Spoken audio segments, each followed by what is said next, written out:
Good day, Transformers, and welcome to another YouTube video. Welcome to my channel, your channel, our channel, and this is where we discuss the principles of life and the principles of godliness that will get you to that peak that you want to. Today, I'll be talking about 5 things I wish I knew before I turned 20, or 5 things I wish I was told earlier in life. Like, these things are things that you know, that I know, that everyone knows, but we had to find out the hard way. Like, we had to go through life doing a whole lot of things, and we were not given information about this thing. If this is what we are talking about today, so let's get started. Welcome back to all my subscribers, existing subscribers and my new subscribers. If you clicked this channel by chance, thank you very much, and thank you for watching. Thank you for staying.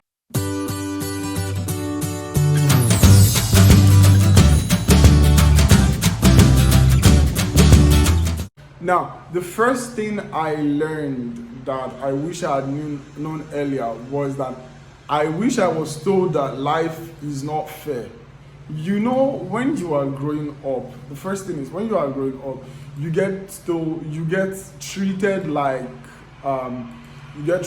an egg by your parents.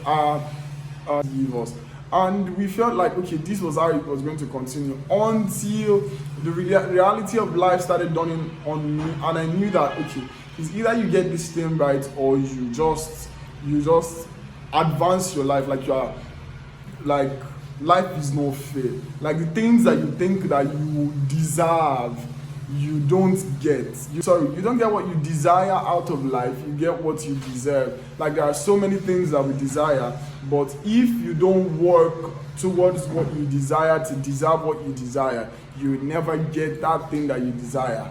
You will never get to deserve that thing that you desire. So I wish, and I hope that really makes sense to anybody watching right now. Number 2, people are your greatest enemy and people are your greatest friends. Like, the massive problem you would have in life is a relationship problem, or our relationship problems. You can have problems with your car, you can have problems with your hands, your legs, or whatever, personally. But the biggest biggest problem that you would have is with yourself. Like, interpersonal relationship and intrapersonal relationship. Like, you have to first build a personality with yourself. Like, sometimes you get to hate yourself. You don't just like yourself. You feel like, why am I always sick? Why am I always like this? Why don't I know how to make friends? Why am I not this cute? Or why am I not that handsome? Why do I not have this? Why do I not have that? Then when you start relating with people, you get to know that nobody really loves you for who you are. They love you for what you are giving or what they are getting from you. You know, growing up, I had a lot of issues growing up with my health. I had health challenges and everything like that, but God has been able to help me across that, or to pass that right now. I had different challenges with my health, and a lot of people do not really care about me. I remembered one time I was playing with a friend of mine as at that time, and we were quite in the same age range, and his sister said, you better leave him alone before he faints now and they will say you are responsible. You know that he is not strong. I cried my eyes out that night. I'm getting emotional. I cried my eyes out that night. I went to meet my mom and said to her, is this exactly how I would continue living my life? Like, people would shut themselves out from you. I think this is why this is how I got to really know that the Holy Spirit is your friend more than your God. So I got to really shut out from people and stay on my own. Till now, that has left a mark upon my interpersonal relationships. That's why, even if you are a friend that I have, like, I would really rather keep you than look for another, because people are your greatest enemies and people are your greatest friends. Like, there are some people that have changed my mindset concerning anybody on the face of the earth, and there are some people that I wish I had never met. There are some people I would meet all over again. There are some people I wish that the circumstances were changing around them. There are some people I wish I can help. So like the greatest breakthrough you would have, or the greatest gift you will have from God or from life, is people. And the greatest problems you will have from life is what? Number 3 is that you are responsible for your life. I live in Nigeria, and Lagos, Nigeria, and they say this thing like, you don't plan yourself, the country plans you. I don't know if you have heard a statement like that, but this is the dynamics surrounding that statement. It is that the country has something in store for you. So whatever you think you are planning for yourself, you are fooling yourself, and that is a lie. Like, at a point, we really think that we would get everything that we think out of the life or out of life to the extent that we want, but there is a part of putting in the work. Like, we have heard a lot of self-help gurus and watched a lot of YouTube videos that talks about preparing a life for yourself, and we feel like it is not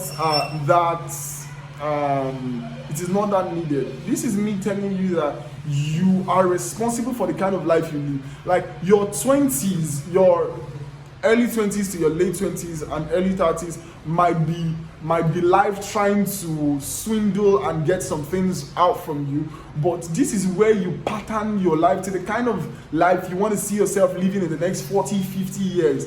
Like, everyone that I have seen that have made a mark in life had to navigate their way through life.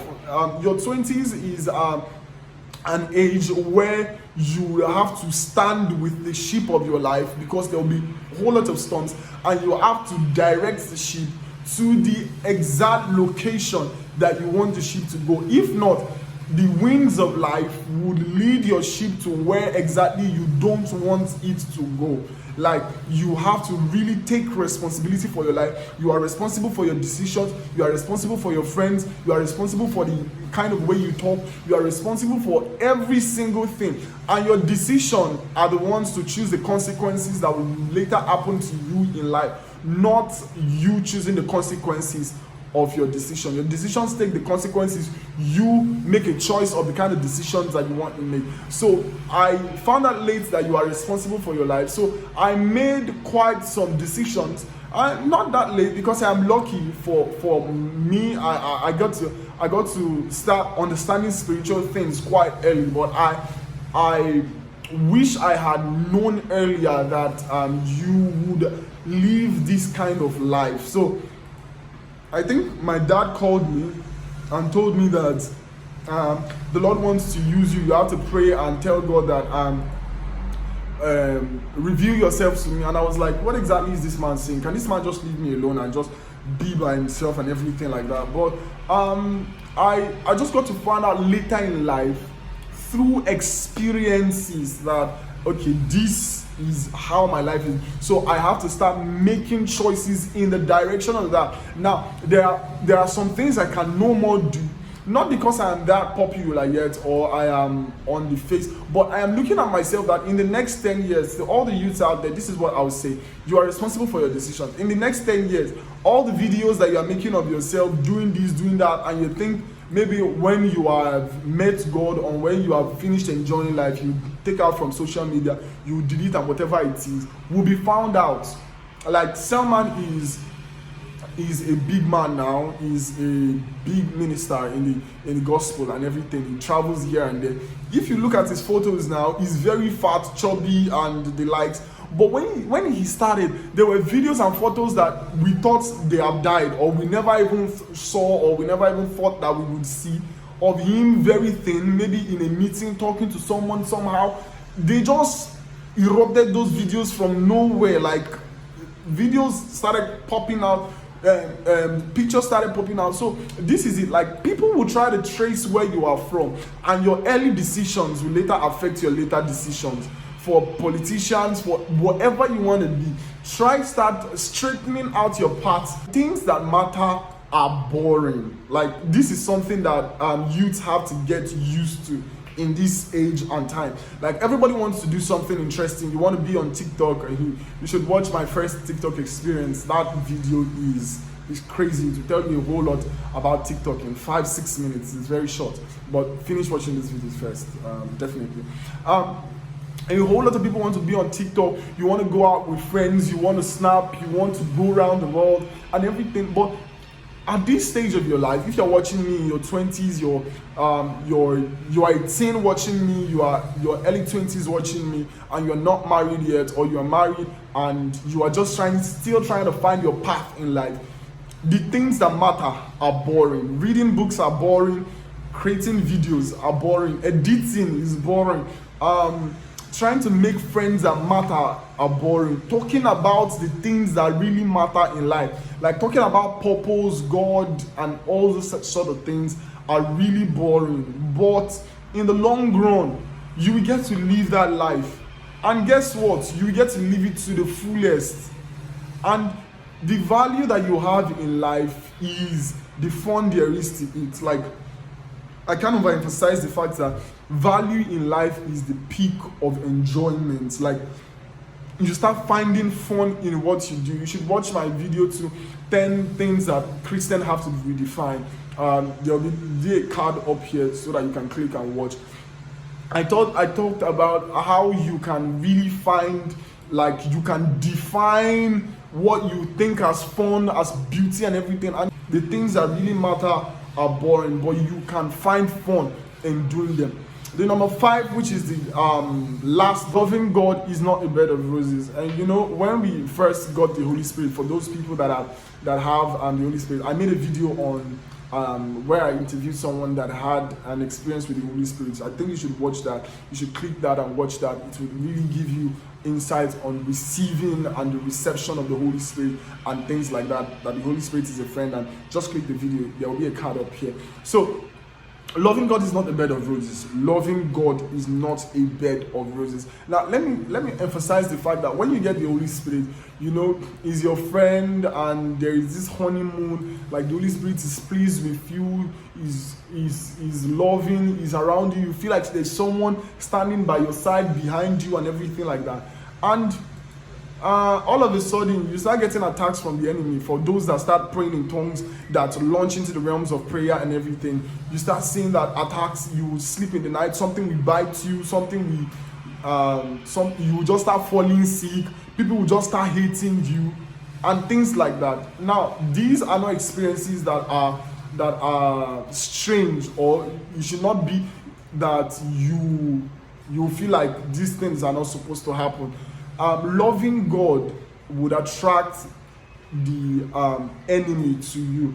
I once heard a saying that goes, if the enemy ignores you, that means you are doing something wrong. But if the enemy take cognizance of what you're doing, it's because you are doing something right. So know that loving God would bring you challenges that you never thought you would ever have, but you would get through every single one of them. I know that these 5 things would answer whatever question that you have to be answered. And I really believe that you have gotten value from this video. Please give it a like. Leave a comment on what you felt you should have known earlier, or the things that you found out the hard way. Leave a list. I would definitely reply your comments. And God bless you. Share, call your friends, call your family to be part of this channel, and God bless you. I'll see you in another video.